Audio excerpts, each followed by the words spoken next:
Océano Ciudadano, un mar de participación. Sé parte del Océano Ciudadano en la elección más importante de México. Un observador electoral es un mexicano o una mexicana que, como tú y como yo, cree en la democracia. Y la ley nos permite vigilar y denunciar todos los actos antes, durante y después de la jornada electoral. Nuestra participación ciudadana ayudará a contender las acciones de fraude electoral. Sin sesgos e imparcialidad, vigilaremos a todos los actores por igual. Océano Ciudadano somos tú y yo en la democracia y en la elección. Los ciudadanos somos más por encima de colores y preferencias. Los ciudadanos somos mayoría en la democracia y hoy toca protegerla. Al ser parte de este océano ciudadano de observadores electorales, no renuncias a tus preferencias o convicciones ideológicas para ejercer tu voto libre y secreto.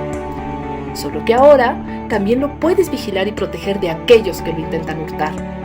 Para disfrutar la democracia y por amor a México, como ciudadano o ciudadana, observador en la elección más importante de nuestra historia. Somos voz de exigencia ciudadana. México cuenta contigo.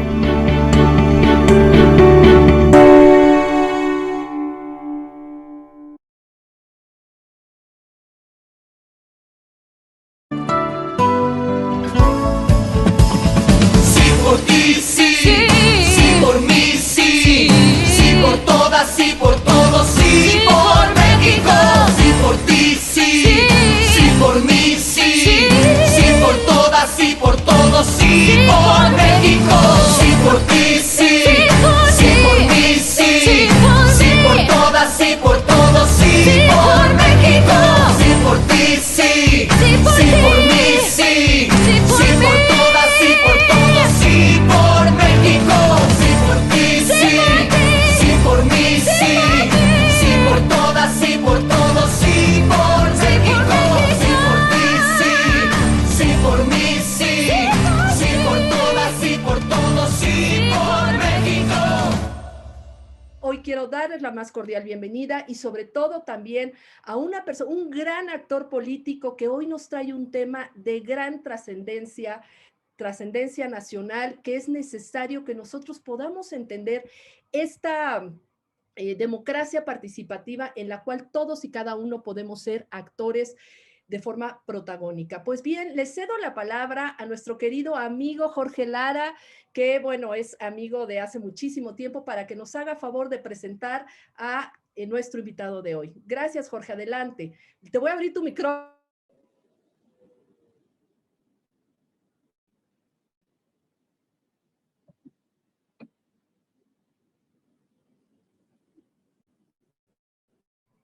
Adelante, Jorge, por favor. Gracias, muy buenas tardes.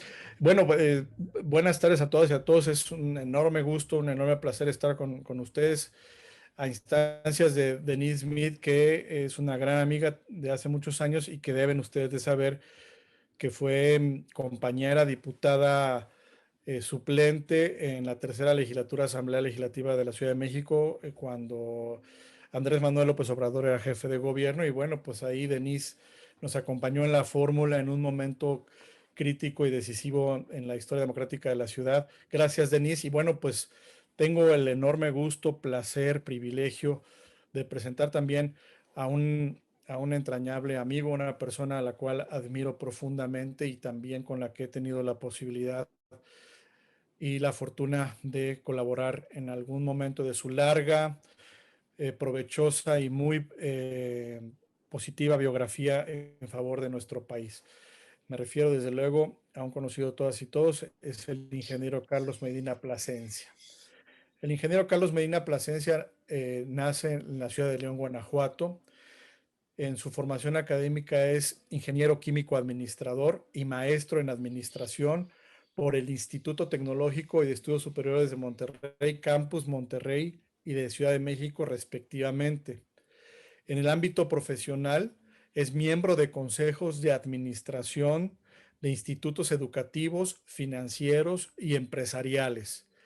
De 2005 a la fecha es presidente de Vents Consultores y Asociados, empresa dedicada a la vinculación estratégica de negocios. Presidente nacional de BNI México desde 2006. organización dedicada a la formación de redes de negocio apoyada en la mercadotecnia de referencias. Es presidente de Corporate Connections México desde 2018. Es presidente de la Fundación México 2020 AC, dedicada al desarrollo de políticas públicas y planeación de gobiernos. En su larga y prolífica actividad política, es regidor del Ayuntamiento de León, Guanajuato. En 1989 fue presidente municipal de León. En 1991 fue gobernador del estado de Guanajuato.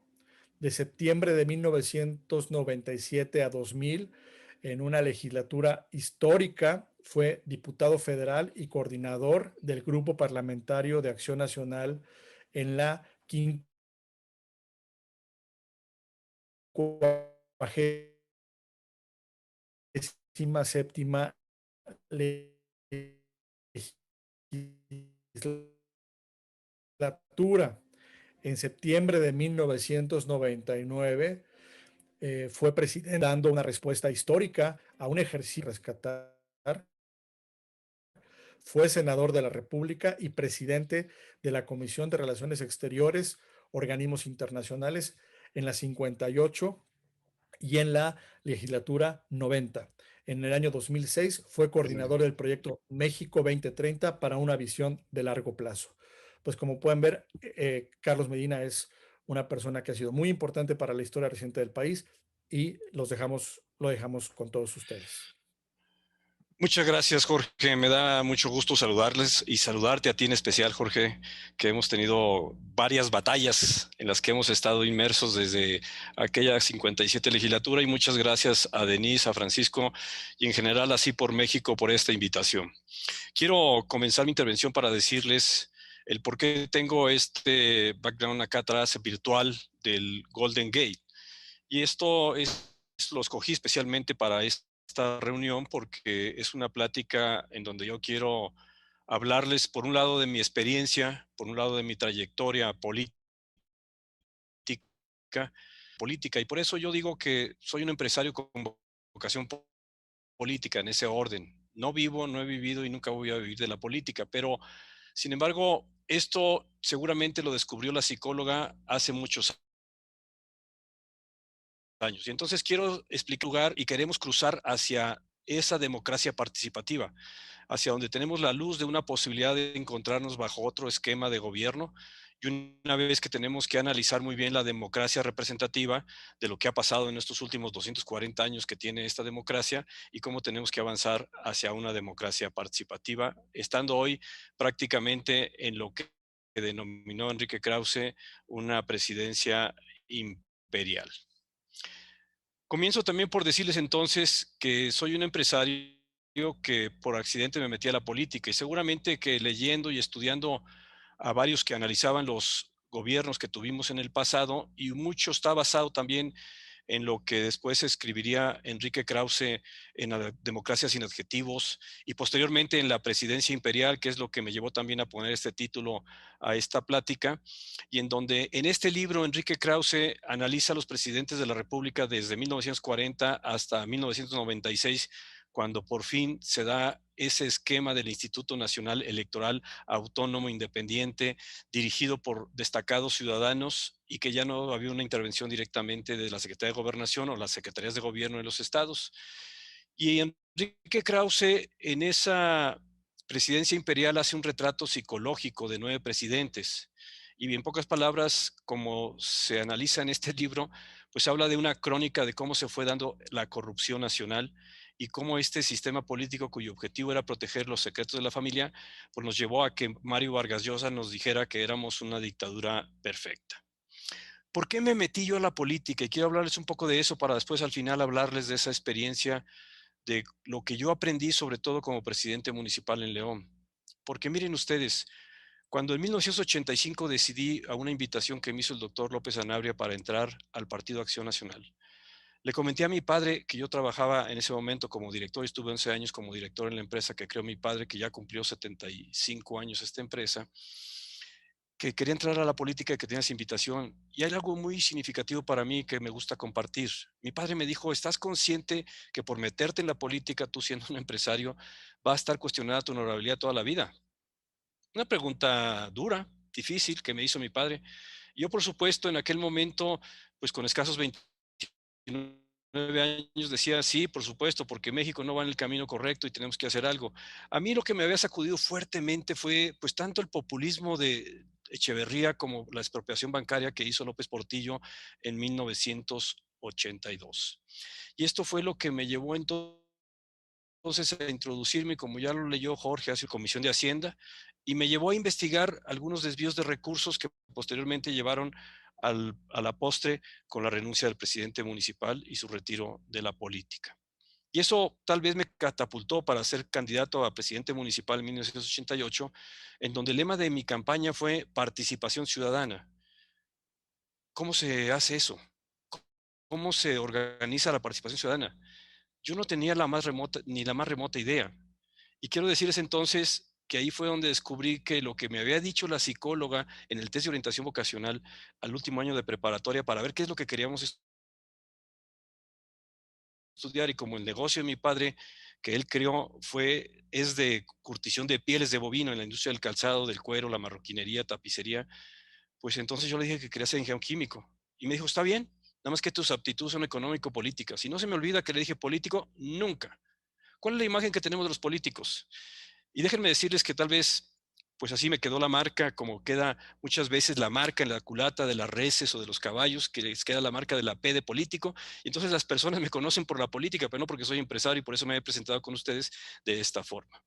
Ahora bien, es difícil en pocos minutos establecer entonces cuál es el camino que hemos venido recorriendo de esta democracia representativa, y sobre todo cómo la hemos vivido en México con esa presidencia imperial que nos describía Enrique Krause en su libro. Y en otro libro que Enrique Krause publicó en 2016, que se llama Del desencanto al mesianismo, y se los presento, habla de dos cosas en sus ensayos muy importantes para lo que hoy estamos viviendo. La primera, y más adelante me referiré porque aparece en otro libro, sobre el Mesías tropical. Después de un desayuno en 2003 que tuvo con Andrés Manuel López Obrador, cómo Enrique Krause lo describía, y luego cómo termina por describirlo en el 2006, que es cuando escribe este ensayo del Mesías tropical. Y en este mismo libro del desencanto al mesianismo, que escribió en 2016, hay otro ejercicio y otro análisis muy importante que habla del golpismo democrático. Y él se refiere al golpismo democrático que estábamos viviendo en aquel momento, y recordarán cuando estaba tomado Reforma y que entonces estaba protestándose por un fraude por parte de Andrés Manuel López Obrador en 2006. En otro libro, ¿por qué nos encontramos ante estos escenarios de mesianismo, hasta esos escenarios de populismo en el mundo?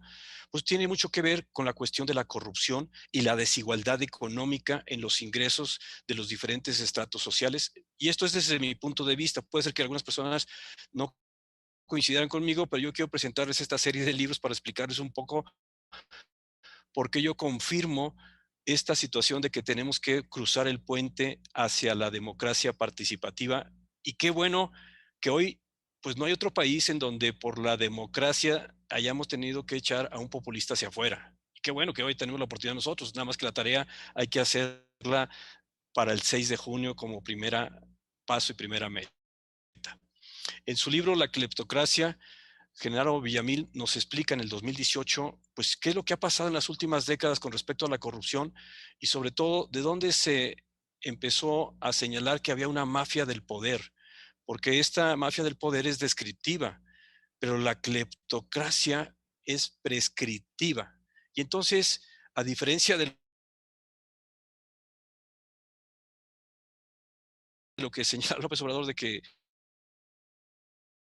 es una situación en la que, por supuesto, si la población no tiene un escenario de mejores opciones y posibilidades de vida, pues por supuesto que le va a irritar mucho cuando estamos viendo cómo se ejerce la autoridad llamada gobierno, cómo se ejerce por los políticos y qué es lo que ha pasado con el sistema de partidos, porque todos han estado con fallas similares y han caído en los problemas que se señalaban del pasado a uno de ellos. Entonces, en otro libro que a mí me parece muy importante y que lo tomé porque lo devoré fácilmente y rápidamente, es El estallido del populismo, que coordinó Álvaro Vargas Llosa con el prólogo de Mario Vargas Llosa, su padre, en 2017. Ensayo donde se coordinó por parte de Álvaro, nos hacen varios señalamientos en 2017 y nos dicen que esto es una alerta contra el auge del populismo y sus funestas consecuencias. Abordan el desastre que acompaña a la llegada del populismo y diseccionan sus diferentes formas y máscaras del populismo nacionalista, y ya ponen ahí como ejemplo a Trump o Le Pen y hasta los radicalismos de izquierda que podemos ver en España como Podemos, y de los gobiernos inspirados sobre todo en el chavismo en Venezuela. Hoy podemos decirle a España, pero también Europa, porque hay algunos países que han vivido y están viviendo el populismo, y podríamos decirlo también a Estados Unidos, que se enfrentan a una oleada política que ha puesto en peligro las bases de la democracia liberal. La democracia liberal es la que ha generado la mayor bonanza en la historia de la humanidad. Sin embargo, pues hoy pareciera que la democracia liberal es frágil, y la hemos visto en Estados Unidos, de cómo estuvo a punto pues de tener un fuerte tropezón, y yo diría caída, y eso nos lo dice también ahí recientemente en un artículo hace 2 semanas Jorge Ramos, donde nos dice por poquito, y nos pega Trump en esta situación. Enrique Krause, en este libro del estallido del populismo, comparte íntegro el ensayo que escribió en la primavera de 2006, El Mesías Tropical. Y ahí confirma y dice nuevamente en su introducción, porque así tituló su participación, los redentores no cambian. Y así se considera a sí mismo López Obrador, como un redentor, como un Mesías, que viene entonces a cambiar el status quo, la forma como se ejercía la democracia, y ahora les va a decir que la democracia es a mano alzada y la democracia es como él diga, y la democracia es una nueva democracia. Y señala entonces en este ejercicio del Mesías Tropical Enrique Krause que las pruebas propias de una vida republicana y democrática, que serían tolerancia, flexibilidad, saber escuchar, cambiar de opinión, por supuesto ya lo hemos comprobado fehacientemente que AMLO no la pasa. Y no pasa esas pruebas de una vida republicana y democrática. Entonces, es cierto que estamos en un fuerte riesgo de un autoritarismo y que lleguemos entonces a vivir esa presidencia tropical, esa presidencia imperial, pero de diferente manera de como la vivimos en el siglo pasado. El Mesías Tropical es un texto, como dice Enrique Krause, de combate para comprender la psicología de AMLO. Y es por eso que entonces él nos está señalando claramente ahí que la opacidad de la cuenta pública del gobierno de la Ciudad de México antes del Distrito Federal, en aquel momento, 2006, cuando escribe este ensayo, eran y siguen siendo la zona turbia de su desempeño en 2006. ¿Qué es lo que hoy estamos viviendo? Concursos, licitaciones de obra, concursos de adquisiciones, o el 80 o más porcentaje de las adquisiciones que está haciendo el gobierno federal son por designación, asignación directa. O podemos decir entonces que los contratos de la compra de las vacunas pues se van a quedar guardados por 5 años.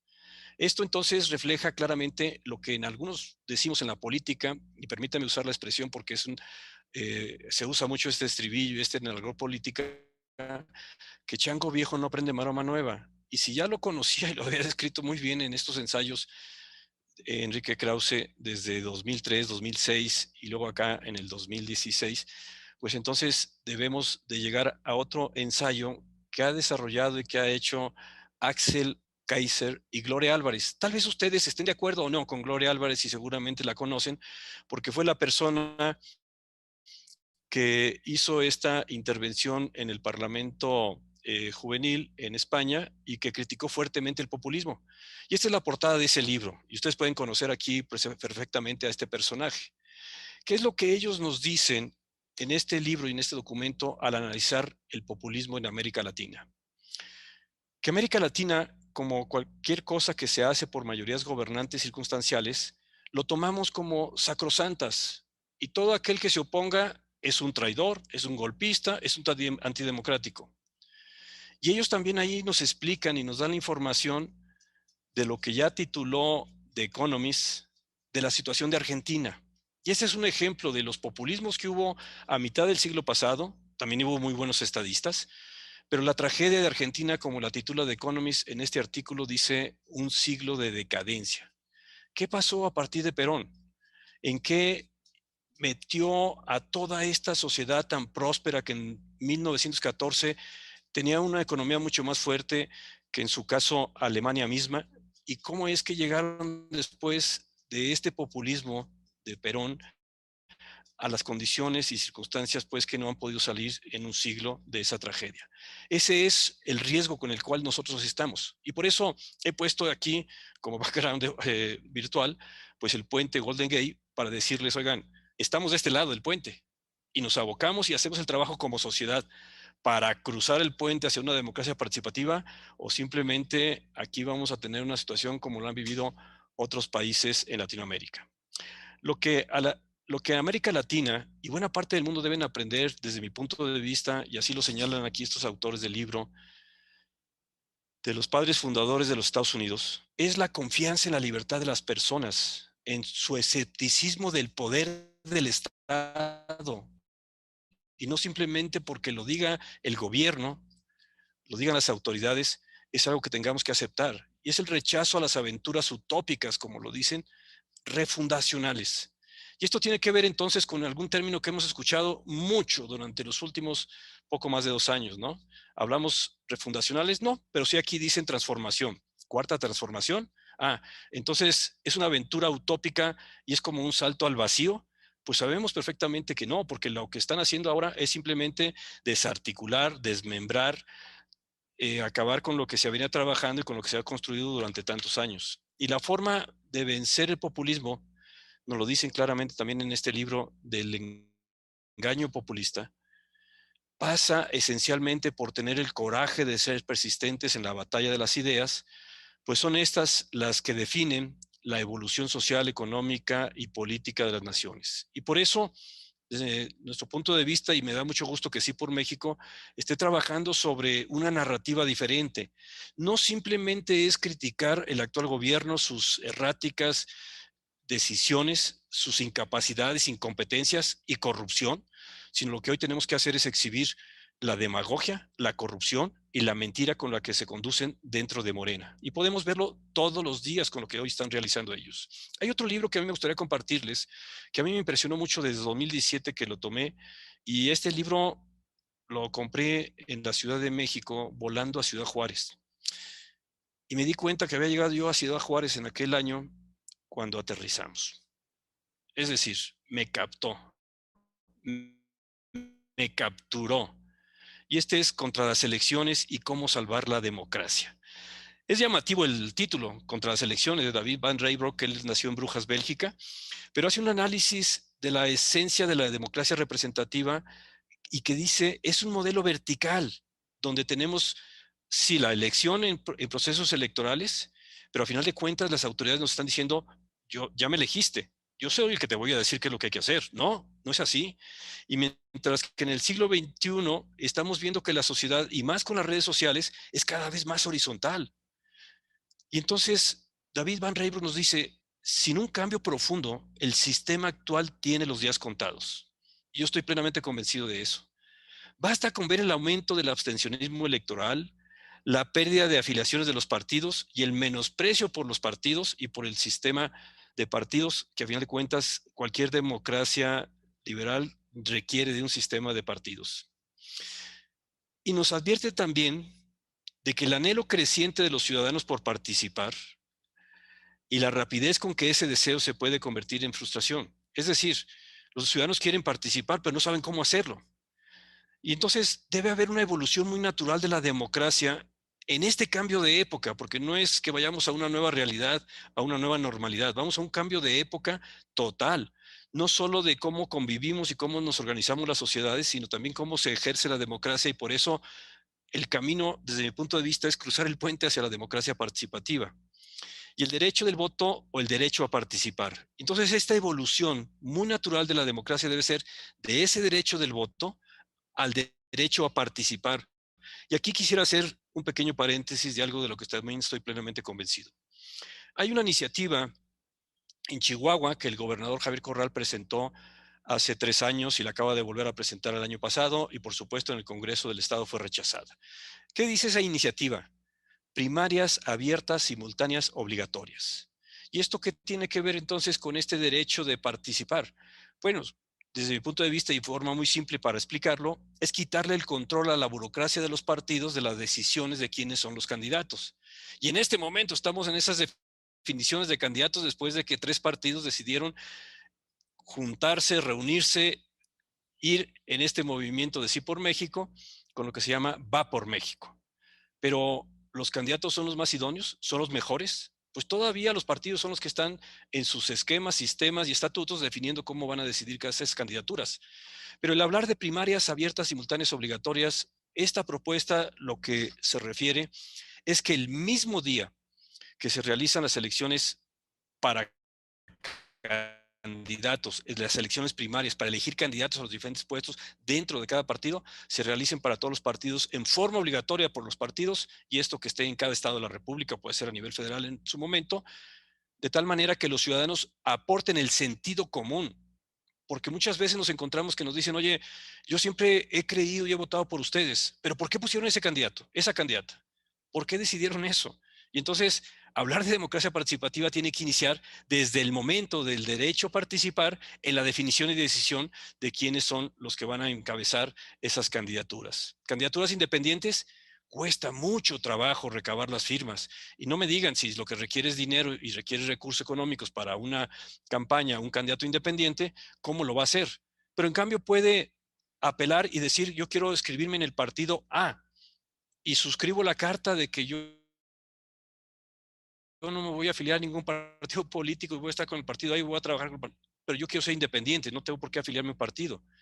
Porque créanme, en los partidos políticos es muy, muy complicado y difícil mantener la inminente dignidad humana, el respeto a la dignidad humana, para efectos de poder aspirar o tener la posibilidad de participar en algún puesto o cargo.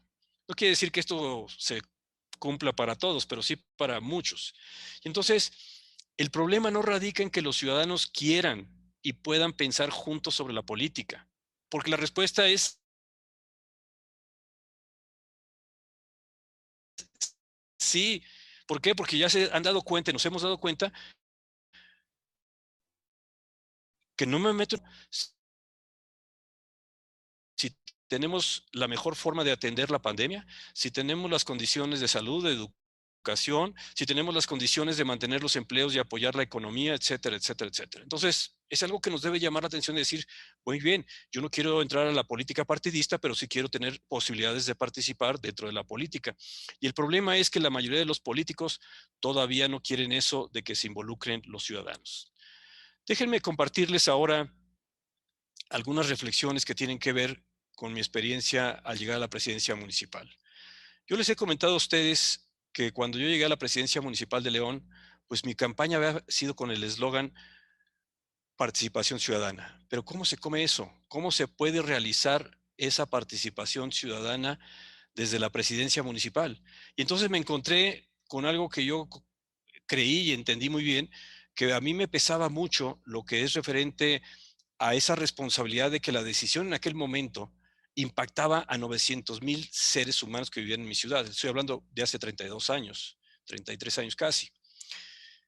Hoy somos 1,700,000 habitantes en León, según el último censo de INEGI 2020. ¿Y qué es lo que nosotros tenemos ahora? Bueno, pues lo que tenemos ahora nosotros es una ciudad en la que hay 18 organismos descentralizados del municipio, en donde estos organismos descentralizados del municipio tienen sus consejos que son dirigidos por los ciudadanos, en donde tienen lugar, por supuesto, los regidores y participan, pero quienes toman las decisiones son los propios ciudadanos que tienen esa vocación de servicio. Y así podría hablarles entonces de que el esquema del gobierno, mal llamado gobierno desde mi punto de vista, ahorita explicaré por qué, debe de ser coordinar y organizar la energía de la sociedad. Y esto tiene que ser de lo local a lo nacional. Y entonces encontré no solo en la descentralización de organismos, como el sistema de agua, que ya tenía 40 años, tenía 10 años de experiencia o poco más cuando yo llegué a la presidencia municipal, de tener un consejo completamente ciudadano, sino decir muy bien, entonces el Consejo de Cultura y el Consejo de la Actividad Deportiva y los parques y el zoológico y cuántos organismos más, incluyendo hasta lo del sistema de limpia, etcétera, podían crearse para que la sociedad participe y se involucre de tal manera que ellos sean los que están actuando y no como tradicionalmente estamos acostumbrados en la política, de que los organismos descentralizados los preside el gobernador, los preside el presidente municipal. No, acá deben de presidir los ciudadanos. Pero lo más importante no fue tan solo eso, sino déjenme comentarles entonces que lo más importante para mí fue la organización de los comités de vecinos. Y es ahí donde tiene la posibilidad de mayor participación los ciudadanos, porque deben de preocuparse, sí, por su colonia, conocer a los vecinos, por lo que sucede en su ciudad. Y ahí tuvimos la posibilidad de crear un consejo municipal de colonos con más de 500 colonias organizadas. Y yo visitaba como alcalde 2 o 3 colonias por semana para hablar con los comités, para hablar con los ciudadanos. Y también lo hicimos en las comunidades rurales. En aquel entonces León tenía 104 comunidades rurales. Y por supuesto que no íbamos a desarrollar o enseñar a personas que hicieran el ejercicio que ya la Fundación Mexicana para el Desarrollo Rural hacía con esos capacitadores y facilitadores de la organización y vertebración de la sociedad en las comunidades rurales. Y creamos el Fideicomiso de Desarrollo Rural. ¿Y qué fue lo que sucedió aquí? Bueno, nos abocamos entonces a que esos talleres, nuestros propios ciudadanos nos dijeran cuáles eran las necesidades y luego hicieran una prelación y una priorización de cómo se iban a atender esas necesidades. Y por supuesto que ellos tenían que contribuir con ese trabajo. Pero les comparto lo siguiente. Al llegar al gobierno del estado, también yo dije, bueno, creo que hemos descubierto algo muy importante y esto es lo que se refiere a que hay que organizar a los vecinos, hay que organizar a los ciudadanos. Y por eso viene esa expresión tan clara que Maquio Cloutier utilizaba en la definición del principio de subsidiariedad. Tanta sociedad organizada, vertebrada como sea posible, y solo tanta intervención de la autoridad como estrictamente sea necesario. Y no que hoy pues nos desaparecen los fideicomisos, desaparecen todos los organismos, ya quieren desaparecer el Instituto de Acceso a la Información y otros más. Y entonces, ¿qué quiere? El control completo cuando la sociedad entonces quiere participar y debe participar para que tome las decisiones junto con las autoridades. ¿Qué es lo que en aquel momento vimos, por ejemplo, y se los quiero poner como ejemplo simplemente para una referencia? Los propios ciudadanos y los empresarios en general me dijeron, oye, como gobernador necesitamos que nos apoyes, nos respaldes para crear un organismo que nos ayude a estar mejor preparados para el comercio exterior y para lo que es la importación, exportación y que podamos exportar más nuestros productos. El comercio exterior de Guanajuato en el 93, cuando hicimos el primer plan de larga visión, de largo plazo, Guanajuato siglo XXI, exportaba 300 millones de dólares. Hoy Guanajuato ya rebasa 24,000 millones de dólares. Pero nuevamente, la Coordinadora del Fomento del Comercio Exterior ayuda a las empresas, a los empresarios locales aquí en Guanajuato, a que podamos tener entonces las condiciones de desarrollo, de diseño, de nuevos prototipos. Y hay equipo que no pueden comprar las empresas, pero que sí lo puede tener la Coordinadora del Fomento del Comercio Exterior y me da mucho gusto que sea un ejemplo para el país. Y de igual forma puede ser el Instituto de Planeación del Estado de Guanajuato, que desde entonces se dieron las raíces para que pudieran hacer este instituto, que cada 5 años por ley, y eso lo hizo Juan Carlos Romero Hicks en el sexenio de 2000-2006, por ley, tiene que actualizar la visión de largo plazo al 2040. Pero también aprovecho para decirles que en mi experiencia, una visión de largo plazo, si no le dan seguimiento a los ciudadanos, si no están involucrados como ahora, porque el Implanec de Guanajuato lo preside Eduardo Sojo y ustedes lo ubican muy bien, y él es el ciudadano. Por supuesto, hay una presidencia honoraria para el gobernador, pero la conformación de ese consejo son ciudadanos. Y entonces, hoy nos encontramos ante un escenario en el que debemos de ver cómo reconstruir la democracia en la era virtual y en las redes sociales y cuando estamos cambiando en la tecnología. Y esto es un estudio que recientemente acaban de desarrollar una serie de intelectuales y analistas para entender por qué tiene que avanzar entonces esa democracia participativa, esa democracia representativa a una democracia participativa.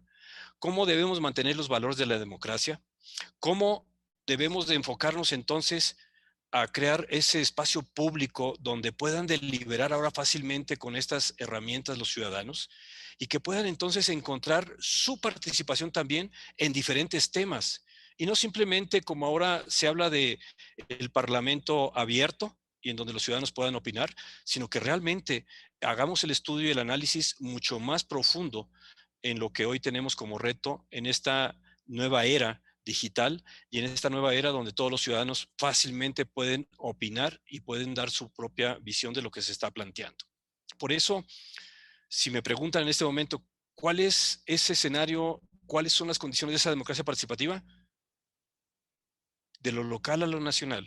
Preocúpense por su casa y preocúpense por su colonia y preocúpense por saber entonces quién es su vecino.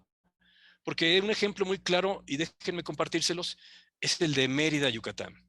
Y muchas veces nos podemos preguntar y decir, oye, pues hay muchas personas de Monterrey, de la Ciudad de México, de otros lugares, que se han ido a Mérida. Y sí, hoy 1 de cada 4 personas que viven en Mérida son de fuera, no son meridanos. Y hace un año tuve la oportunidad de estar allá por lo de la organización de networking que traje a México hace 15 años, BNI, y pues fui tomando información de los propios conductores de Uber, fui tomando información de los ciudadanos, de los que conozco ya en Mérida, y encontré varias cosas que me llamaron la atención. Algunos de los conductores de Uber me decía, mire, lo que pasa es que nosotros nos reunimos en la plaza pública, porque yo le preguntaba y le decía, oiga, ¿por qué en su informe reciente el gobernador y también el alcalde han dicho en dos momentos diferentes en entrevistas que los meridanos y los yucatecos en general son muy metiches? Porque usaron ese término, metiches. Y entonces la respuesta del conductor del Uber me dijo, bueno, lo que pasa es que nos preocupamos mucho por los demás. Y si yo veo que algo está fuera del lugar de mi vecino y yo lo conozco, o llega un vecino nuevo a vivir en mi calle, en mi colonia, y no lo conozco, lo primero que hago es saber quién es. Porque lo que no queremos es que sean personas que tengan hábitos o aspectos muy particulares y que nos generen cierta inquietud o inseguridad. Y ustedes saben que es una de las ciudades más seguras del país, Mérida. Y la otra cosa que me decía el taxista, me decía el conductor del Uber, mire, lo que pasa es que en la parte norte, donde tiene todo el desarrollo nuevo Mérida, es donde están llegando todos los que vienen de fuera y ellos se reúnen en las plazas comerciales, no en la plaza pública. Y yo se lo decía a Renán Barrera, mi amigo, el alcalde, cuando lo vi a los 3 días de que estuve en Mérida, y le dije, oye, yo creo que es bien importante que cuiden la cultura que ustedes tienen, la cultura de los yucatecos, la cultura de los meridanos, porque su cultura es preocuparse por los demás. Y esto es lo que he escuchado durante estos días. Así es que entonces, ¿qué debemos de hacer nosotros, amigas y amigos? No solo señalar las incompetencias, las inconsistencias, las mentiras, la falsedad, la corrupción y el cinismo, de cambiar también nuestra narrativa. Y cambiémosla como ya lo está haciendo Sí por México. Y voy a señalar simplemente algunas de las que ustedes están tomando, Denise. Cambiemos el pasado por un futuro donde tú y tus hijos sean los más importantes. O sea, no simplemente es decir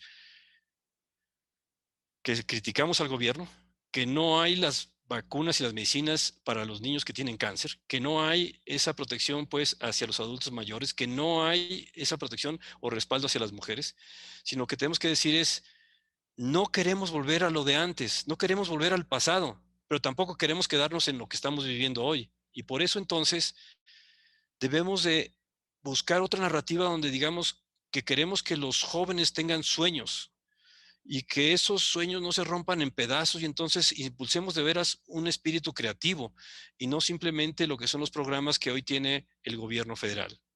O también retomemos nuestros valores de las mujeres y de los que viven con alguna discapacidad y que entonces hablemos de lo que sí queremos y lo que sí quiere Sí por México y lo que quiere esta unión de esos partidos en donde queremos ganar la mayoría el 6-6, el 6 de junio.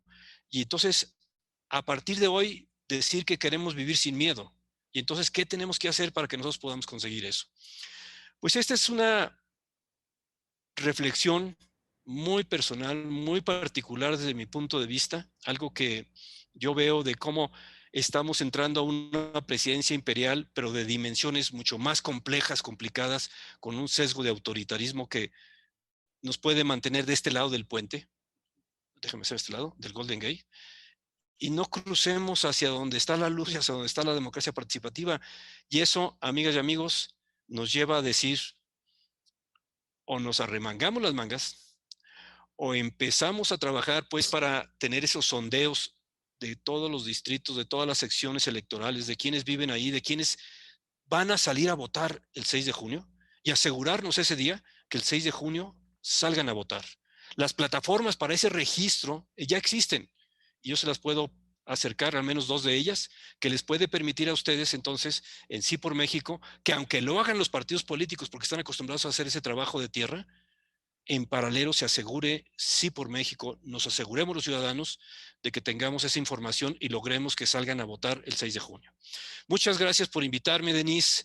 Simplemente yo hablé cuando tuvo la oportunidad de hablar Juan Carlos Romero Higgs, porque él me dijo que me provocó a hablar, y de ahí me pescaste y me dijiste, oye, pues queremos que vengas un día con nosotros, y a mí se me ocurrió que este tema es muy, muy importante de descubrir entonces que hay mucho, mucho por avanzar, mucho por lograr y llegar a una democracia participativa. Al contrario, Carlos, yo te agradezco, primero que nada, esta generosidad de tu parte, que enseguida nos dijiste que sí. Había que aprovechar la oportunidad, la coyuntura, porque es necesario escuchar a personajes como tú que han aportado tanto, tanto a la democracia mexicana, y que necesitamos escuchar toda esta trayectoria, y sobre todo de voces humanistas que buscan el bien común y la dignidad de la persona humana, el poder seguir refrendando esta información. Le voy a pasar el micrófono. Raúl Monter, les quiero decir, tuvimos un problema con el chat, no sabemos por qué no está ahí el chat. Entonces, les queremos pedir que en el cartel que tienen en el chat, ahí en el código QR, le pueden poner su cámara, y en el código QR pueden directamente, les manda a un WhatsApp donde pueden hacer todas las preguntas. Hay unos que ya lo sabían y nos están mandando muchas preguntas. Carlos, en verdad ha generado muchísimo interés. Entonces le voy a pasar primero la palabra a Francisco de la Torre y posteriormente a Raúl Montero. Adelante, Francisco, por favor. Muchas gracias, Denise. Oye, Carlos, y muchas gracias a ti. Nos encanta tu trayectoria porque viviste en la tierra, viviste en los comités vecinales y nos estás diciendo ahí es donde hay que hacer la mayor labor. Y tu puente nos inspira a pensar que, bueno, en Estados Unidos ya merito y se les quiebra el puente, ya merito. Y gracias a sus instituciones, a los partidos políticos organizados fuertes, a los medios que hacen una labor muy crítica y no tienen miedo, y hay mucho más. Y ya merito, y con todo ya merito, pues creo que nosotros tenemos un reto, pues ya merote, porque está más difícil. Y no quiero ser negativo, pero quiero preguntarte un tema importante. Nosotros no tenemos aquí una narrativa que la batalla de la comunicación la estamos perdiendo. Vamos a ser honestos. Sigue el Obrador en un nivel muy alto porque pues, su sistema de comunicación ha trabajado, punto. No porque sus resultados sean mejores, estamos perdiendo. Tú hablaste de que necesitamos hacer algo mejor y francamente invertirle mucho a eso. Hablabas de la parte de los sueños creativos, de las mujeres, no tener miedo y de tener una plataforma de activación, que eso luego nos platicas, que es importante, pero la pregunta es, la importancia, tú le das importancia, creo que la contención y tratar de destruir el gobierno actual no está funcionando. Por mucho que estemos criticándolo por WhatsApp, por redes, no está funcionando. Y esto solamente, y así lo entiendo y quiero que me lo confirmes, podrá trabajar si tenemos un mejor sueño, una emoción más grande, algo que realmente conmueva a ese sector tan grande de los apartidistas, que son 52%, o los indecisos, ¿verdad? Entonces, ese sueño, ¿qué tanta importancia le darías tú vis a vis la contención? Y la gran pregunta es, ¿cómo podríamos transmitirlo a la mayor cantidad de ciudadanos, sabiendo que está ocupado el mayor púlpito todas las mañanas? Bueno, esta semana no. Y esto es dificilísimo de contrarrestar, porque caemos en los distractores, incluso los medios caen en los distractores.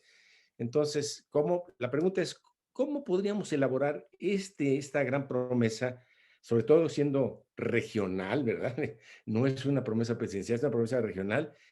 ¿Y cómo podríamos transmitirlo con tal fuerza que se quede en la mente de los ciudadanos y finalmente organizados, el día 6 de junio, podamos librar y pasar ese puente que pretenden destruir, que es la democracia.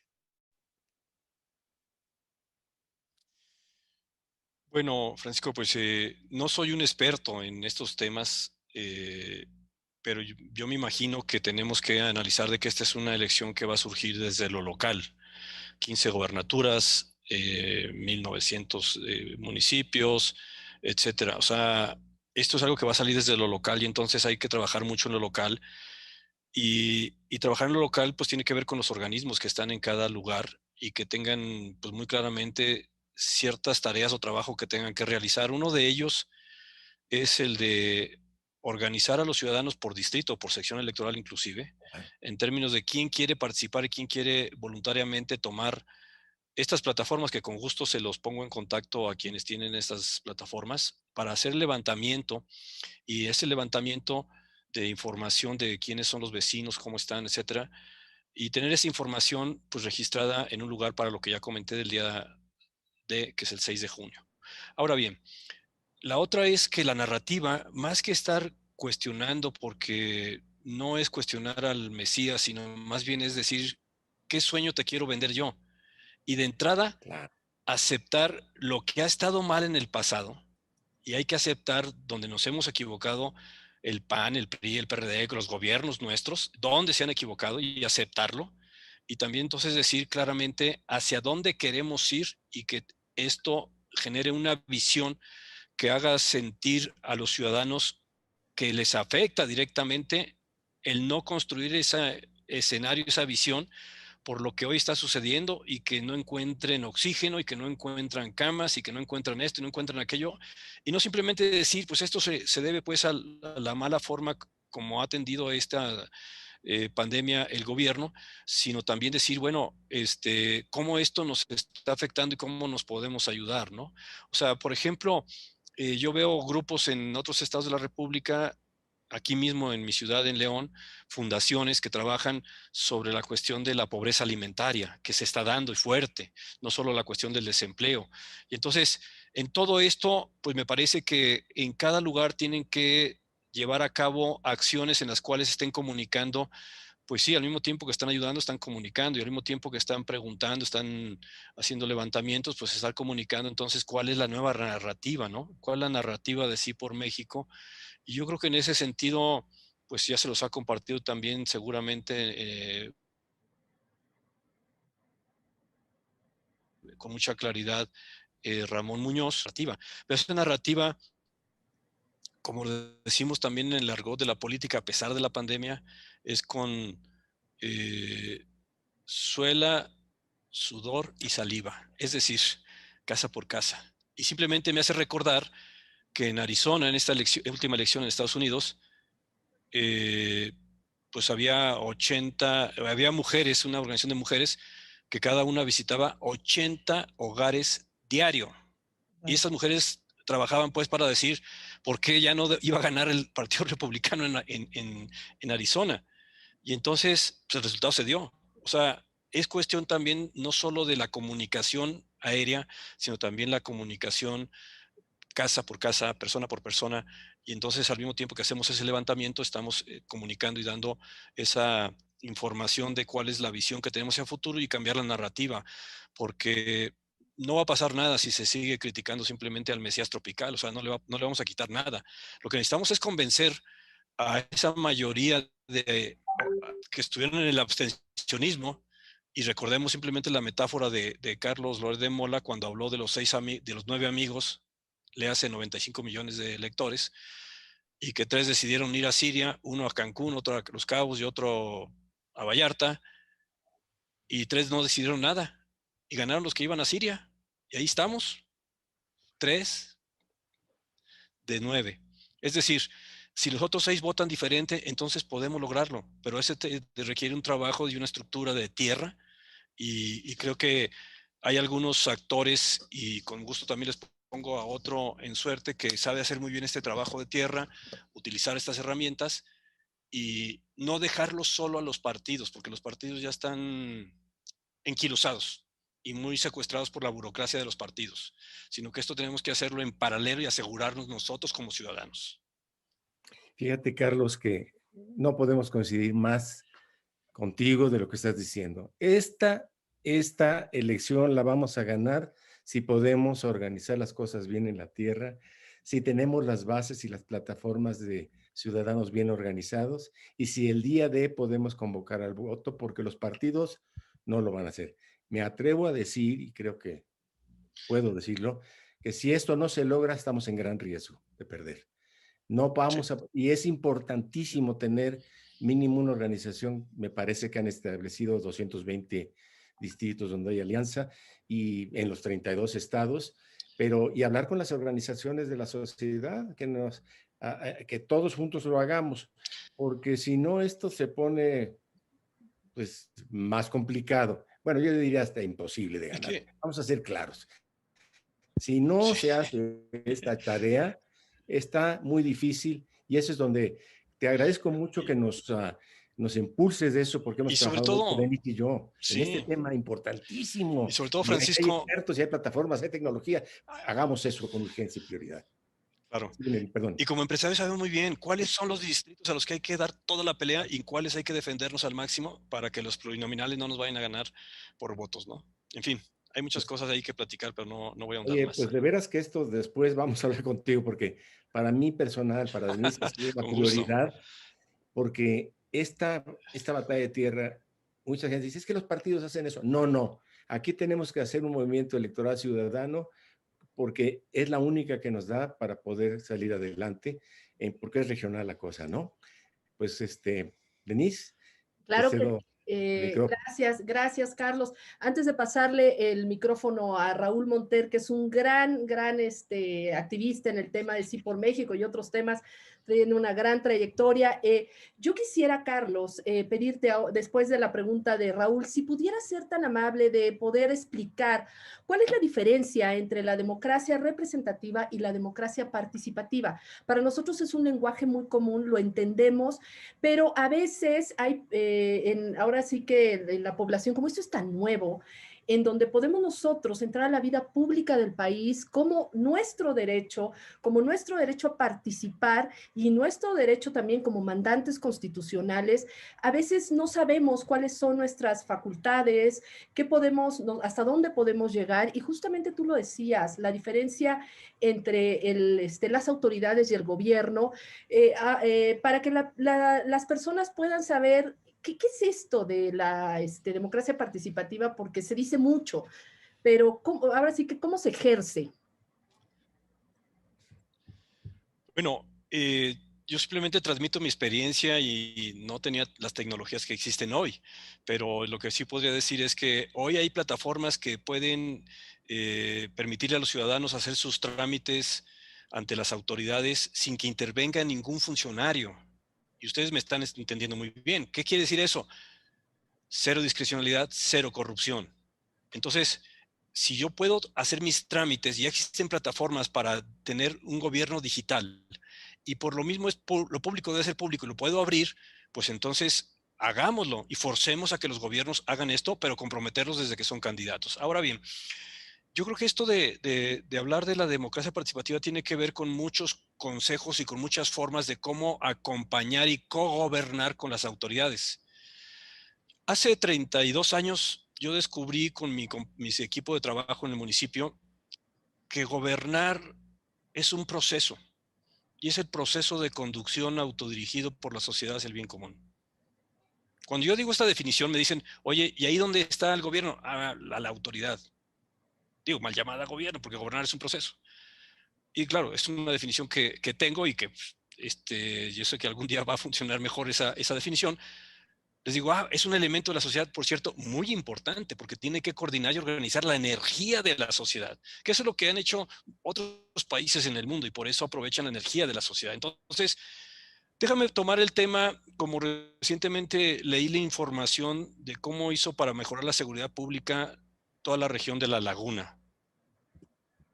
Y formaron consejos para estar sesionando directamente con las autoridades municipales, estatales y federales que tienen que ver con la cuestión de la seguridad. y consejos por delito, y con mapas térmicos y mapas que les daban información para decir, oiga, ¿por qué razón en este lugar nos están pegando de esta forma? ¿Por qué está pasando esto de esta manera? O sea, hablar de democracia participativa es que los ciudadanos tengan espacio y posibilidad de involucrarse, no sé si la expresión sea la correcta, hasta la médula de lo que está pasando dentro de las autoridades. A ellos les toca estar dentro de la responsabilidad día con día. Y la mayoría de las acciones que se pueden trabajar en una autoridad municipal o en una autoridad estatal puede realizarse con la participación de los ciudadanos. Algunas, como también tendría que involucrarse en educación, salud o en esos temas de seguridad, como lo acabo de compartir, ¿no? Pero yo creo que sí debe de estar muy relacionado con la organización vecinal, el darle espacio y tener oportunidad de que participen todos los organismos no gubernamentales, organismos intermedios, y descentralizar el mayor número de áreas y dependencias del gobierno a que la manejen los ciudadanos con reglamentos municipales, con leyes que establezcan esto, y no lo que hoy estamos viviendo, un retroceso brutal cuando la sociedad ha logrado lo que ha logrado de estos organismos, ¿no? Entonces, ¿hasta dónde puede llegar la participación ciudadana? Porque alguien me ha dicho, ¿tiene límites? No, que yo sepa, no. Y por eso hay que meterlos inclusive hasta las primarias para seleccionar mejores candidatos, ¿no? Así es, esa es la intención de Sí por México. Nada más te paso unos saludos, te saludan desde Sonora, desde Oaxaca, tenemos participación de casi toda la República Mexicana. Ahora sí le paso la palabra a Raúl, mi querido amigo, adelante, por favor. Muchas gracias, Denise. Es un gusto saludarte a ti, por supuesto a Carlos y a todos los amigos. Mucho gusto, Raúl, me da gusto verte, gusto saludarte. Aquí identifico el día de hoy y debo de empezar diciendo, y voy a ser muy breve, que coincido totalmente con lo que acaba de expresar Francisco. Creo que sus palabras son impecables, sus expresiones son concretas, pero además nos envían un mensaje muy claro. Y es ahí donde yo he estado trabajando en los últimos meses con el objeto de realmente tener una narrativa, tener una conversación adecuada con la comunidad de las clases medias hacia abajo. Carlos, te conozco hace muchos años, tú y yo fuimos colegas hace, ¿qué? 30 años, bueno, no digas cuántos. 30 años. 30 años. Algunos ayeres, 30 años. Algunos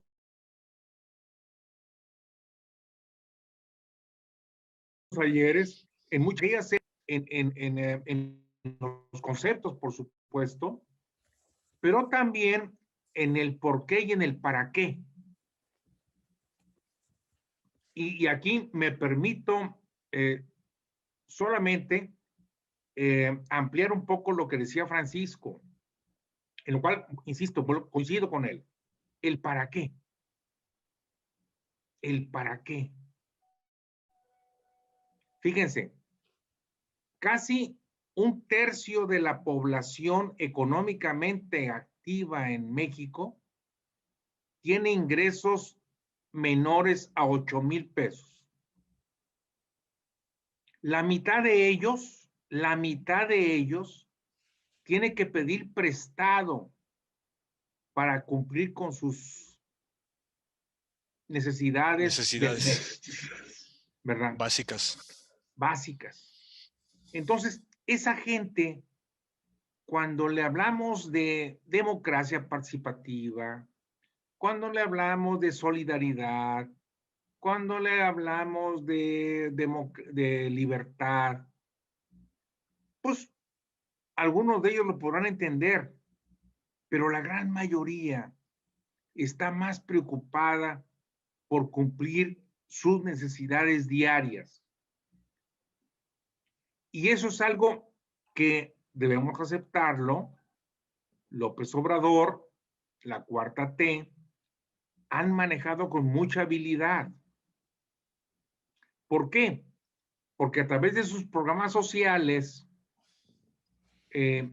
ha mamás solteras, a los ninis, a los jóvenes sembrando el futuro, etcétera, etcétera. Están cubriendo un porcentaje de la población muy importante y están dependiendo de ellos.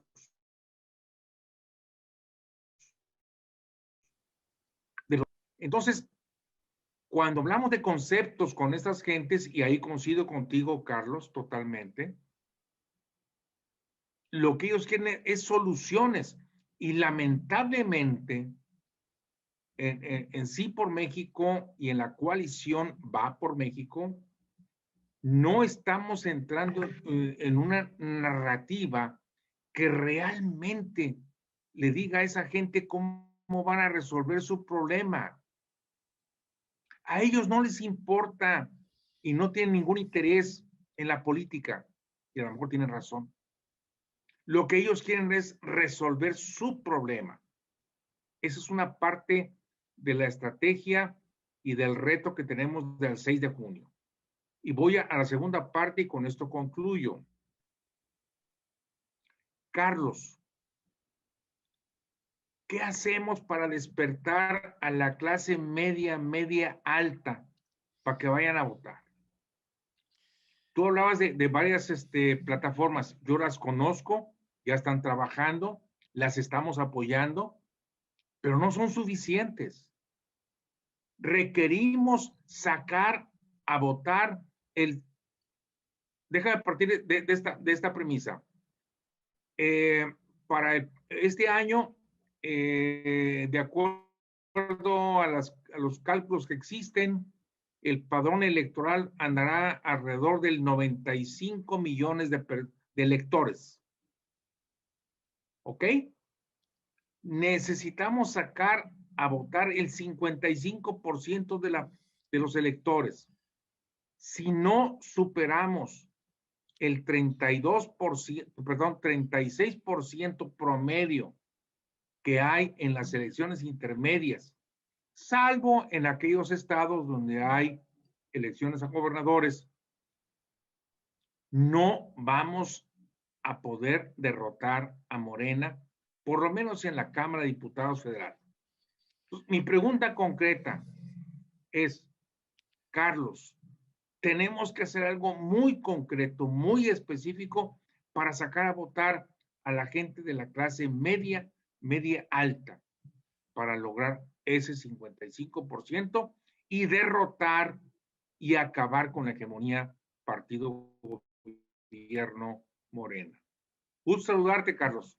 Igualmente, Raúl, yo creo en ese sentido que lo que ya comenté se valida, pues en términos de decir, oye, yo creo que no es ir a hacer la promoción o la publicidad política, es ir a preguntarle cómo estás, en qué te puedo ayudar.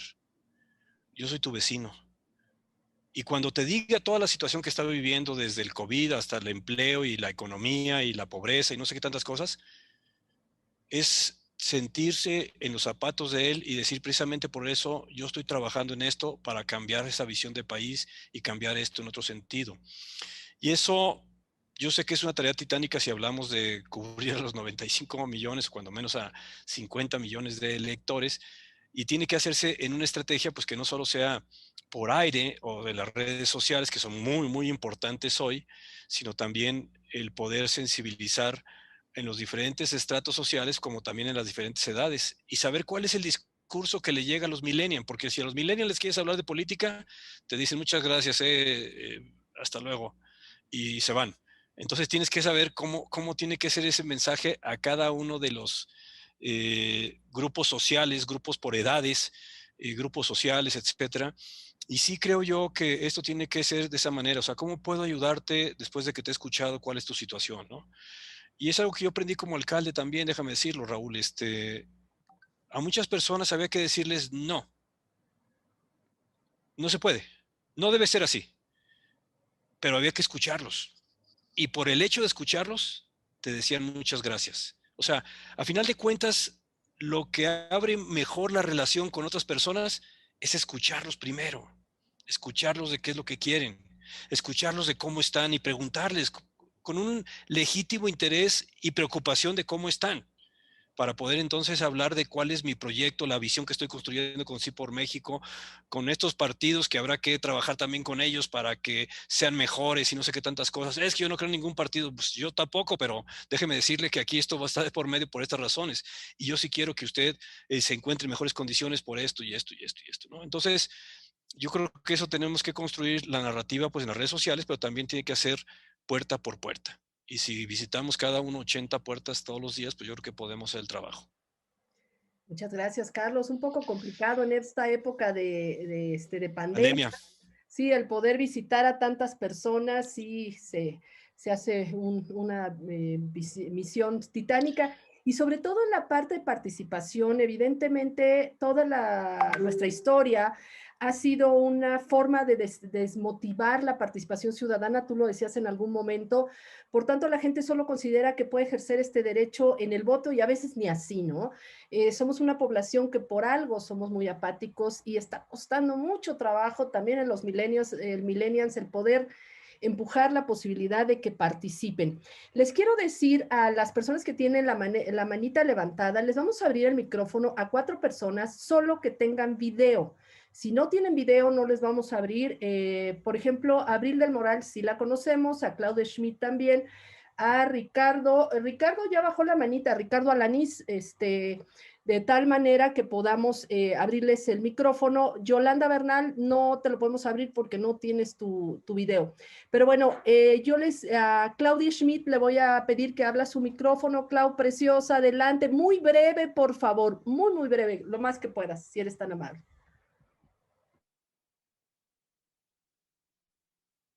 Está cerrado tu micrófono, Clau. Creo que ya. No. Ah, adelante, Clau.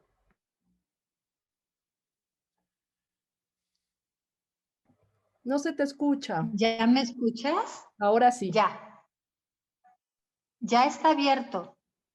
Adelante, Claudia, te oye muy bien. Hola, ¿qué tal? Hola. Bueno, buenas noches a todos. Muchas gracias. Muchas gracias, Carlos Medina Plasencia. Excelente tu plática. Mira, yo quiero puntualizar algo que de lo que tú dijiste, que precisamente veo esta parte que falta en Sí por México, que es el trabajo en tierra.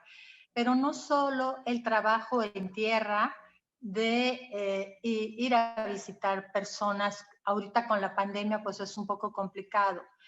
Pero sí hay varios líderes en comunidades vulnerables o que trabajan con comunidades vulnerables que no han sido escuchados. Y creo que es muy importante que en este caso Sí por México los escuche, porque ellos son los que están trabajando con la gente, ellos son los que tienen realmente la experiencia y saben las necesidades incluso que tienen estas personas. A mí me han comentado, yo coordino un grupo en varios grupos, digamos, en el Estado de México, y el que es Oriente Volcanes me han comentado que, bueno, ellos, Morena está regalando todo lo que puede y está jalando muchísima gente. Entonces ellos me dicen, bueno, ¿qué hacemos nosotros? Si no tenemos un proyecto social, no tenemos un proyecto social que vaya de la mano con esta situación, ¿cómo les podemos ganar? ¿No? Esa es como mi pregunta, como el auxilio para saber de qué manera podemos apoyar a estos líderes para que no bajen la guardia, porque no se desanimen, ¿no? Más que nada es esto, Carlos. Muchas gracias. No, al contrario a ti, Claudia, muchas gracias. Y me parece que sí es un reto muy, muy fuerte cuando te encuentras, pues no es un Robin Hood precisamente, pero sí es un programa asistencialista, un programa clientelar, los que tiene Morena y siempre los ha tenido. Y yo creo que ahí nosotros tenemos que hablar de la renta universal. Y hablar de la renta universal es decir, oye, ¿a qué te compromete, a qué te obliga el estar recibiendo estas dádivas de estos programas asistencialistas? Y en cambio, lo que nosotros queremos proponer es que tú no dependas de estas acciones o a lo que te está obligando, sino que tengas una renta universal.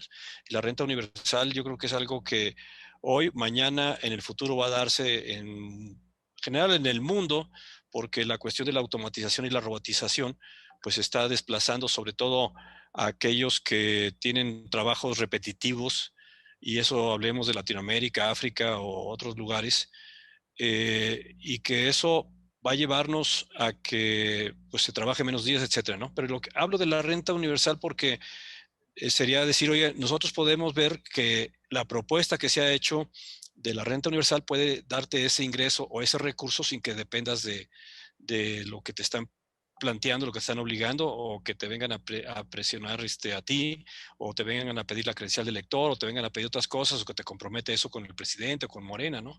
Entonces yo creo que habrá esquemas en los cuales se pueda dar otra narrativa y tal vez hasta otra forma de poder apoyar o ayudar de quienes están líderes o tienen organizaciones que están trabajando en esos lugares en una forma muy importante. Comento, por ejemplo, que hay fundaciones en mi ciudad que tienen orquestas de niños que van y trabajan con las familias y trabajan con los padres, y otros que están trabajando mucho sobre la cuestión de la pobreza alimentaria, que no es suficiente la cantidad de alimentos y que sirven de diario, etcétera, pero hay que contrarrestarlo pues con una labor, yo diría, humanitaria, pero al mismo tiempo exponer y trabajar por qué lo hacemos, por qué lo hacen esas fundaciones, por qué queremos ayudar y por qué queremos que tengan un ingreso de otra manera y no dependiendo de esas dádivas. Muchas gracias, Carlos. Tenemos dos Gracias, personas. Carlos. Gracias, Clau, perdón. Tenemos dos personas Gracias, que, gracias, que ya dos preguntitas más, si nos permites, Carlos, de Con gusto. Abril del Moral. Abril, si quieres abrir tu micrófono, si eres breve, por favor, si eres tan amable. Hola, Carlos. Saludos Hola, Abril, ¿cómo estás? Guanajuato, saludos de la familia. Muchas gracias. Obviamente contigo y con todos los que estamos aquí. Y yo lo que digo, si ahorita somos 336 en el chat, ¿por qué si no podemos ir puerta por puerta? Yo creo que sí podemos hablar por teléfono a 5 personas diarias y convencerlas que hagamos lo mismo.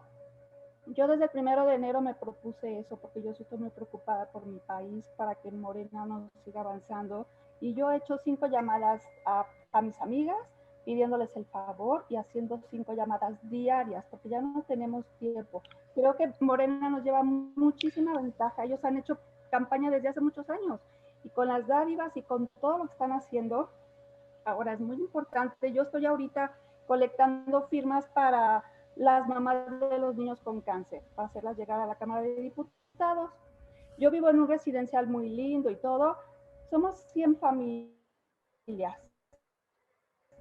Y de 100 familias, solamente 3 tenían INE. Y eso me preocupa muchísimo. Yo trabajo con estas personas, con todos ellos, con todas las clases sociales, pero me preocupa mucho los que no tienen INE. Entonces, en esa llamada que vamos a hacer, vamos a preguntar, ¿tienen INE? Ay, pues no, pues sácalo y ayúdanos a hacer esto y hacerlo esto más grande. Bueno, eso es todo. Muchas gracias y felicidades. Gracias, Abril.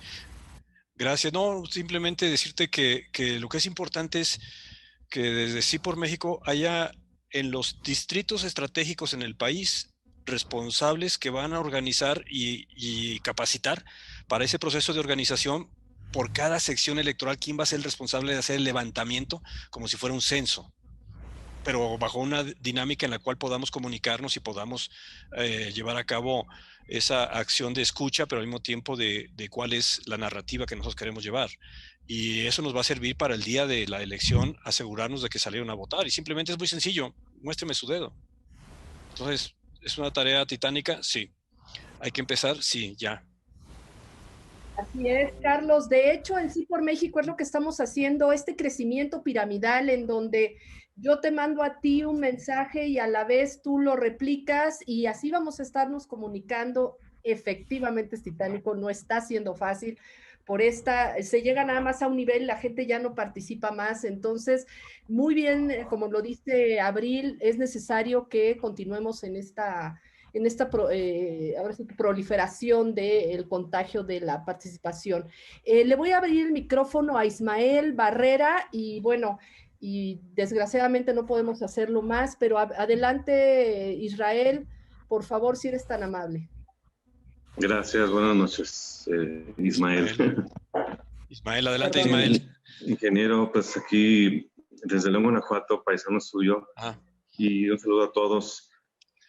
Yo nada más quiero como hacerle una pregunta a manera de poder entender un poquito mejor.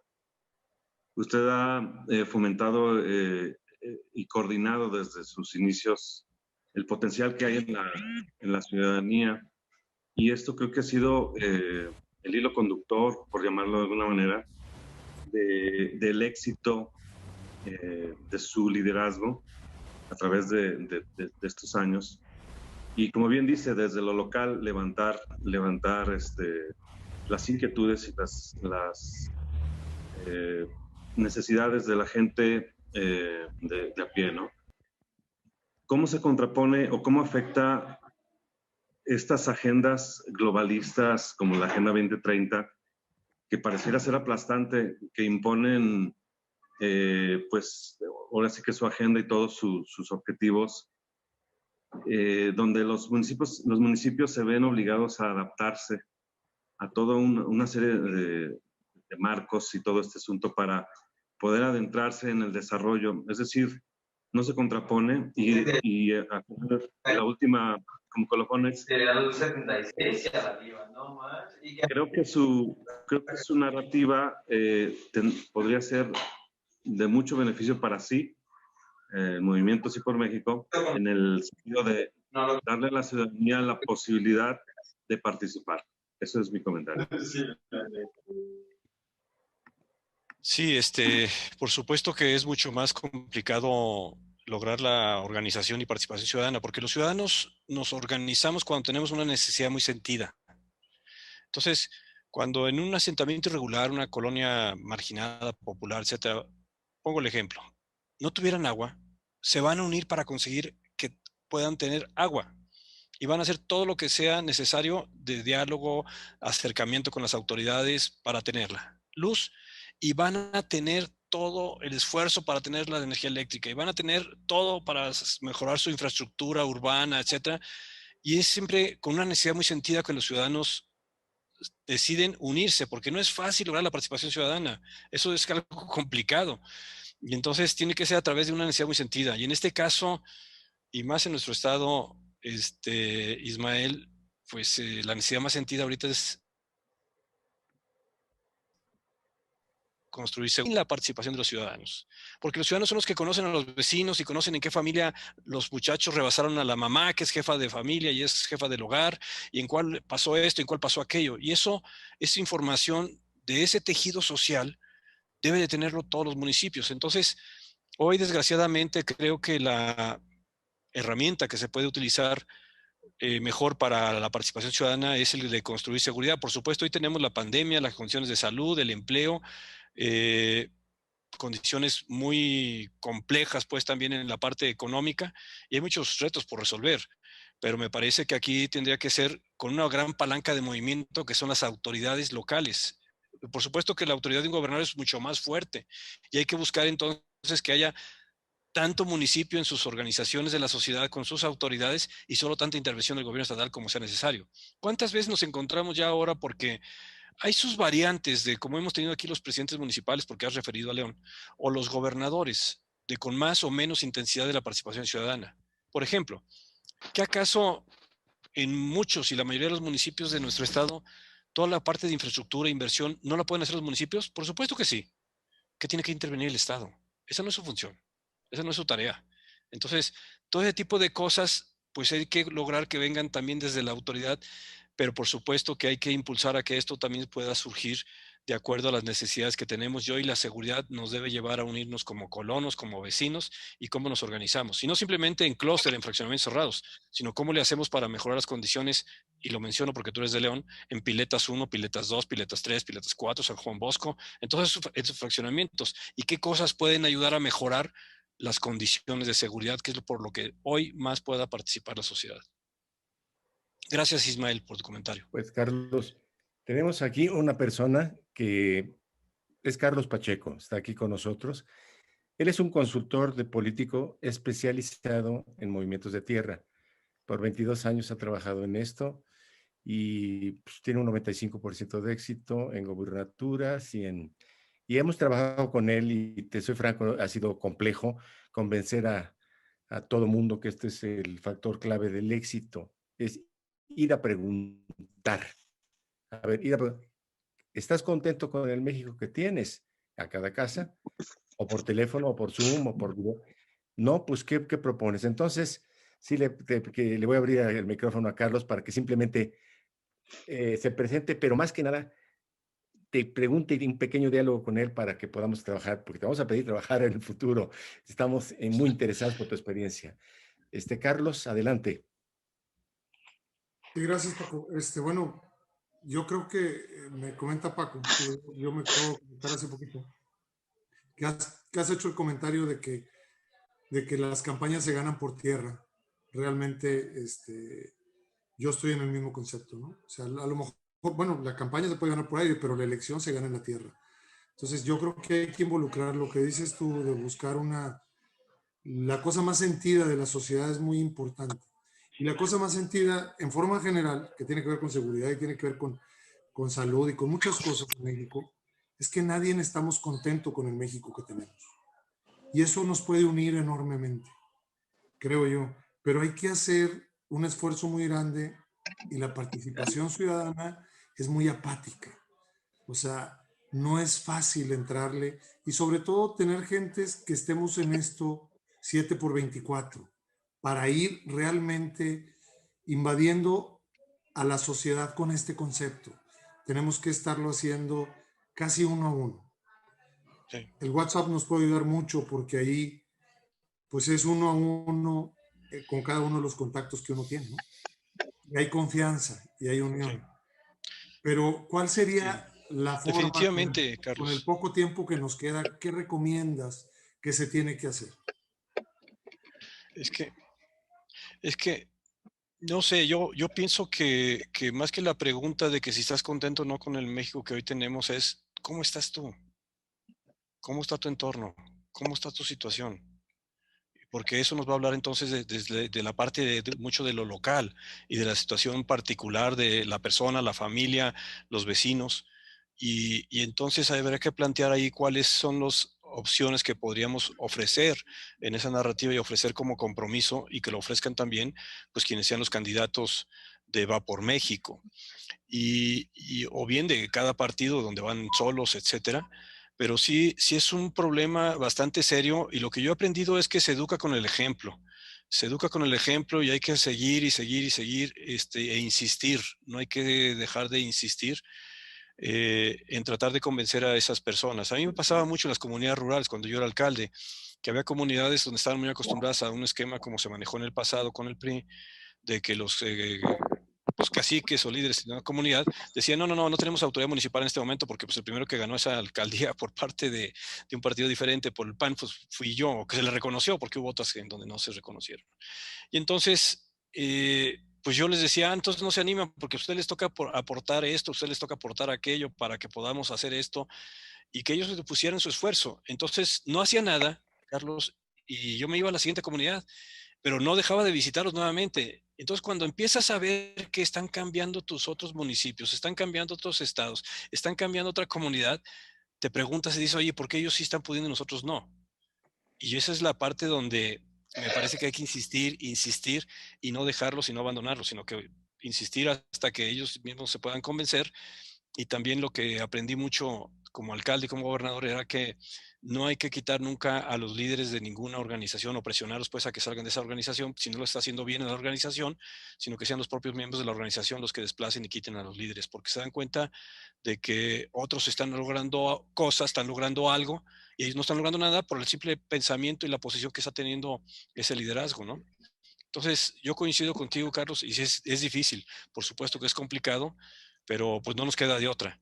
Y pues hoy somos, no sé si afortunados en que tenemos el reto de que a través de la democracia quitemos un gobierno populista, ¿no? Oye, Ricardo Alanís, mi estimada Denise y Javier está levantando la mano, ya me mandó un mensaje, ya me regañó, él fue alcalde de León y dice, yo quiero hablar. Entonces, no sé, ustedes digan cuál es el orden, porque también estaba por ahí Javier Castelo. Pues de hecho, Pero, a ver, ya le abrí el micrófono a Ricardo Alanís, no sé si fue a pedir asesoría a un jovencito que está ahí al lado, por supuesto que sí, yo ya se lo iba, ya está, ya puede abrir su micrófono, pero no sé si necesitaba asesoría, de hecho fue de los primeros que levantó. A ver, mi Richard, adelante, Ricardo. Y ahorita vamos con Javier Castelo también, ¿lo conoces, Carlos? Abre tu micrófono, Ricardo, sí, a los dos los conozco. Perfecto, ahora también a Javier. Creo que Javier no está pudiendo. A ver, mi estimado Richard, abre tu micrófono, mi estimado Richard. Creo que no está pudiendo porque no le veo el micrófono a No, a está cerrado. Pero ya Castelo ya tiene. Pues adelante, Javier. Está cerrado, Javier, ábrelo, por favor. Javier. Sí, perdón. Ya está. Sí, ya. Bueno, ya está. Carlos, primeramente saludarte. Gusto saludarte, Javier, ¿cómo estás? Igualmente, me da gusto saludarte, Javier. Les comento que el ingeniero Carlos Medina Plasencia fue mi coordinador en la legislatura del 97 al 2000. Excelente, excelente coordinador. Y ha seguido estudiando, es de las personas que no se cansan. Muchas gracias. Me gustó mucho la plática, Carlos, toda tu experiencia. Yo quisiera pedirte, no sé si ya lo estés haciendo, por lo mismo de tu experiencia, que nos ayudaras con las distintas narrativas que se pudieran presentar. Ahorita decía Francisco que te van a invitar para que estés más cerca de nosotros, pero yo creo que ese es un tema que tú tienes mucha sensibilidad y creo que eso es parte de lo que a veces no entendemos y además pues has tenido las experiencias de campo como regidor, como alcalde, como gobernador, ya no digamos como legislador, pero lo que está más cerca de la gente y eso pudiera ayudar. No sé si estás participando, te han invitado de algún grupo, pero creo que tu experiencia hay que aprovecharla. Gracias y un abrazo, Carlos. Igualmente, Javier, pues aquí en mi casa me dicen que yo pago porque me alquilen, entonces estoy listo para ayudar y para colaborar. Y sí, efectivamente, hay muchas cosas que hay que realizar, pero esta narrativa yo entiendo, Denis, que ya la tienen y que a mí me gustó mucho la que elaboró Ramón Muñoz, pero yo creo que ustedes ya la tienen, ¿no? Y habrá que nada más organizar, estructurar y ver quién es el experto, porque también hay un experto entre nosotros, hay un grupo de exgobernadores que venimos del PAN, que venimos trabajando en Unidos por México para tratar de aportar y contribuir con lo que está dentro de nuestra experiencia, expertise, y que algunos de ellos inclusive ya se han registrado como candidatos a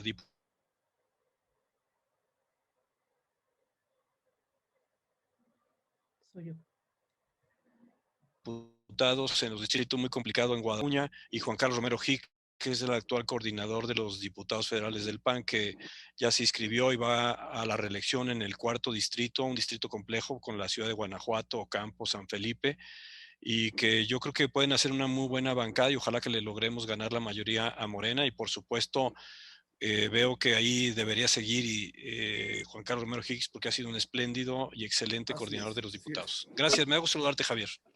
Ahora, ¿Puedo hablar ya? Ya, adelante, por favor. ¿Ya me escuchan? Ya te escuchamos, Ricardo. ¿Cómo estás, amigo? Contento de poder hablar, aunque sea rápido. Mira, ya no les voy a hacer perder el tiempo, no voy a repetir mucho de lo que ya dijeron. Voy a comentar unas cuantas palabras y voy a dar un concepto de idea. En primer lugar, todo lo que han dicho de la campaña de casa en casa es importantísimo. Los conceptos, todo lo que han dicho es correcto, pero hay que trabajarlo y hay que hacerlo todos. Tenemos que unirnos todos.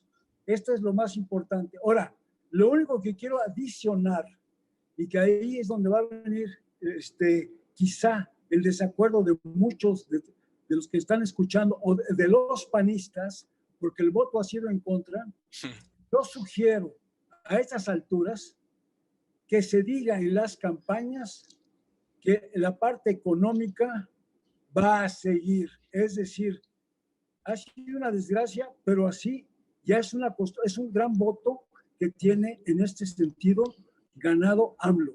Si nosotros no entramos con que vamos a apoyar eso, pero aparte también las industrias, al pequeño, mediano, ya todos abarcamos todos los conceptos, todos los niveles de la nación, pero tenemos que entrar a todos los conceptos para ganar la votación lo más amplio posible. Esto es lo que podría estar a discusión, porque se ha votado muchas veces en contra, pero ya es casi irreversible que la mayoría de la gente, sobre todo por la necesidad que hay actualmente, si le quitas esa ayuda, es un problema convencerlos al que tiene, como lo han dicho ya varios, tienen hambre el día de hoy, hoy quieren comer. Y si no les ayudamos a que coman, ese señor no te da un voto. Yo he estado en muchas conferencias, en muchos lugares, donde dicen, ¿qué es lo que no entienden los hombres de economía grande?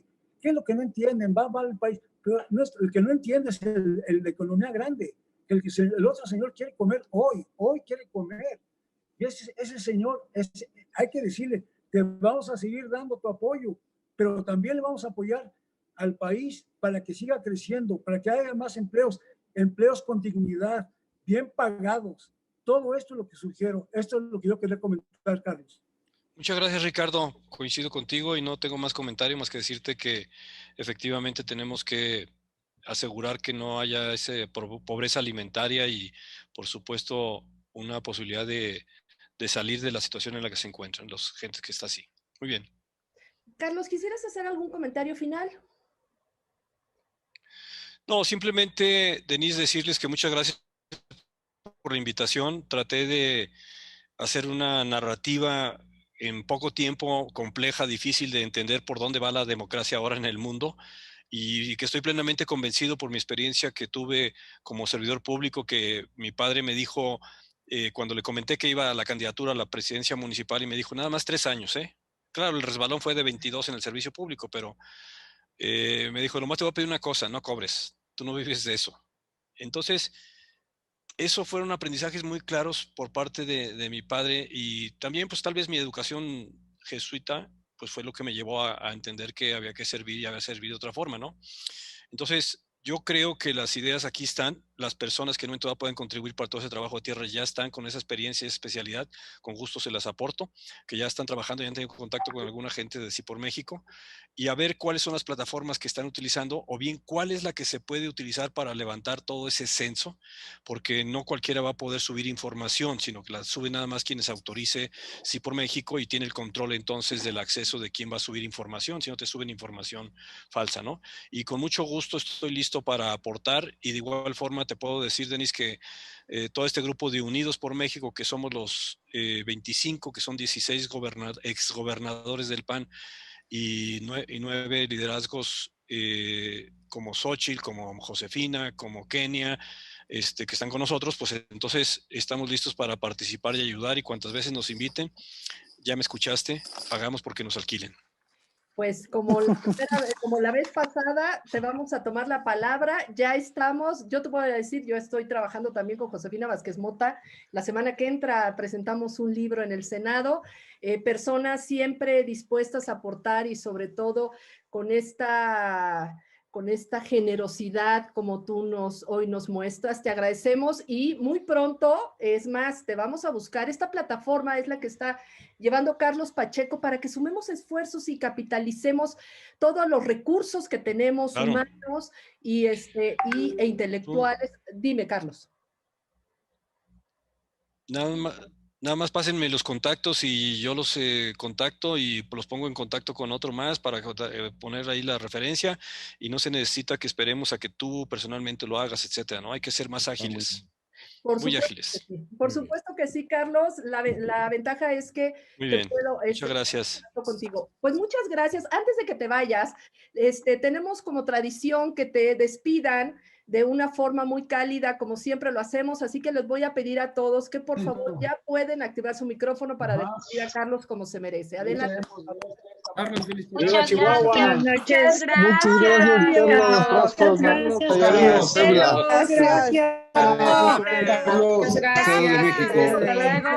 Muchas gracias, Carlos. Muchas gracias, muy congruente, interesante. Gracias. No hay que perder de vista a los migrantes que están sacando credencial de Gracias. Muchas gracias. Carlos, desde Tijuana igualmente te saludo de nuevo. Ingeniero. Desde Naucalpan, Estado de México. Con todos, muchas gracias y hasta luego.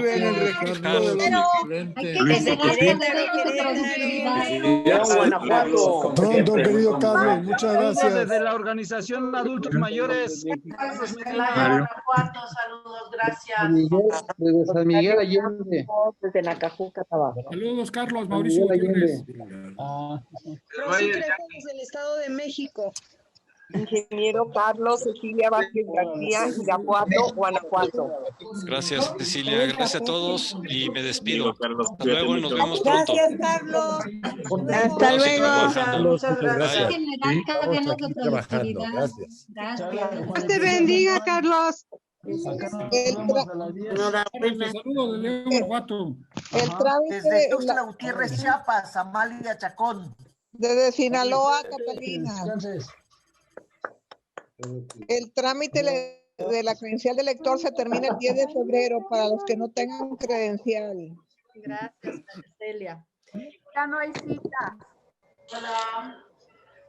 Nos vemos el próximo jueves y a todos los que quieran que les enviemos invitación para todas las conferencias y las actividades de Esquí por México, pueden escribir al código QR de la invitación para que les mandemos también la grabación de esta conferencia. Muchísimas gracias y buenas noches. Desde Nogales, Sonora, saludos. Muchísimas gracias por tanto esfuerzo. Adelante. Interesante todo lo que se habló. Hola, ¿podrías proporcionar el WhatsApp?